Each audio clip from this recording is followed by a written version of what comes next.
నాలో పెంచులయ్య చేపల వ్యాపారం చేసుకుంటూ నడుపుకుంటున్నాను, జీవనాధారం చేసుకుంటున్నాను. నాకు 1 సంవత్సరం నుంచి గాయత్రి అనే అమ్మాయి చేపల అంగడి పెట్టి రోజు రిస్క్ చేస్తూ వేస్ట్ నీళ్ళని వదులుతూ గొడవకు జరుగుతుంది. 1 నెల క్రితము చెప్పు తీసుకొని వచ్చి కొట్టేదానికి ప్రయత్నించింది. కోర్ట్ టౌన్లో కేసు పెట్టాము. కేసు పెడితే అప్పుడు రాజీ చేసి చదువుకొని కొన్నే చెప్పారు. తర్వాత జరిగి 1 వారం నుంచి గొడవ పడుతూ వాళ్ళు ప్లాన్ వేసుకొని తర్వాత డేటు 7 గంటలకి 6 పిల్లకాయలు ఈ చేపలంగలో 4 కలిసి నన్ను ముక్కుమడిగా దాడి చేశారు.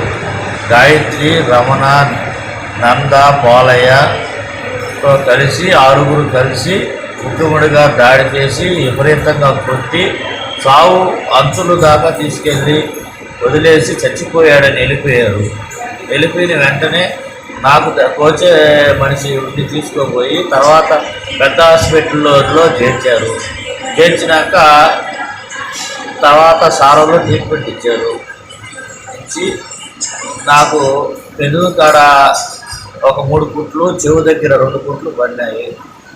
విపరీతంగా కొట్టినందువల్ల ఒక అరగంట కోమలోకి వెళ్ళి సోమ కోల్పోయి ఏం చేయాలో అర్థం కాక అట్లే పడిపోయాను.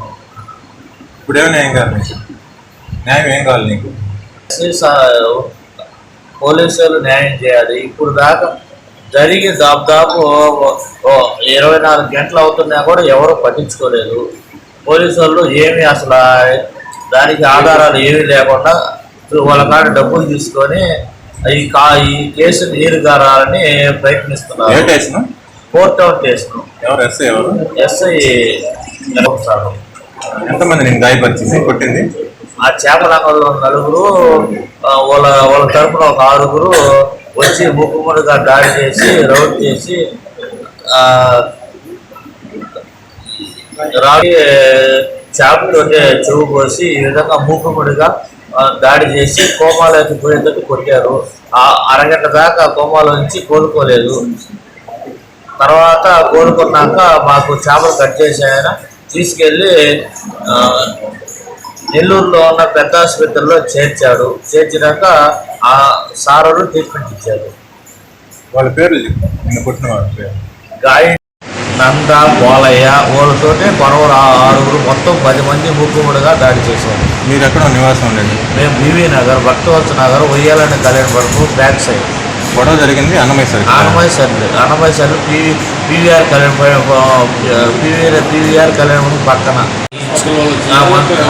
మనస్పర్ధ వల్లే చేపలు మునిగిపోయిన చేపలు అవన్నీ అమ్మటం వల్ల మునిగిపోయిన వాటర్ అని వదలటం వల్ల దాన్ని అడిగిన దానికి రివర్స్ అయి కొట్టినారు. ఇస్తే నైట్ ఇస్తే ఉదయం వేసుకొని పోతే ఆ పోలీస్ స్టేషన్కి పోతే మాకు రాలేదు కంప్లైంట్లు అని చెప్పి అన్నారు. మళ్ళీ పెద్ద హాస్పిటల్ కాడ పోతే మేము చెప్పాము అని అన్నారు. మళ్ళీ ఎత్తుకండి సార్ అంటే అప్పుడు ఎత్తితే కంప్లైంట్ ఆడే ఉంది. ఏమని సార్ ఇవ్వలేదు అని అంటే వాళ్ళు రాలేదమ్మా, వాళ్ళు వచ్చి కదా ఎత్తుకోవాలి అని అన్నారు. మళ్ళీ స్టేషన్ కాడికి పోయి అడిగితే వీళ్ళు రాలేదంట, మేము సార్ ఎస్పీ సార్ చెప్తేనే మేము పోతాము, మేము లేకపోతే మేము పోతాము అని చెప్పాము.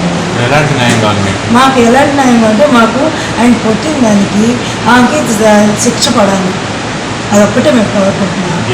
జైల్లో వేయాలి ఇప్పుడు కొట్టిన వాళ్ళందరినీ. మాకు న్యాయం జరగాలి.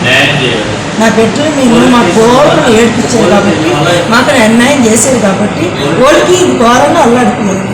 అదొక్కటే మేము కోరుకుంటున్నాం. అది నా పెట్టులు నన్ను ఏడిపించారు కాబట్టి మాకు అదొక్కటి న్యాయం చేయండి.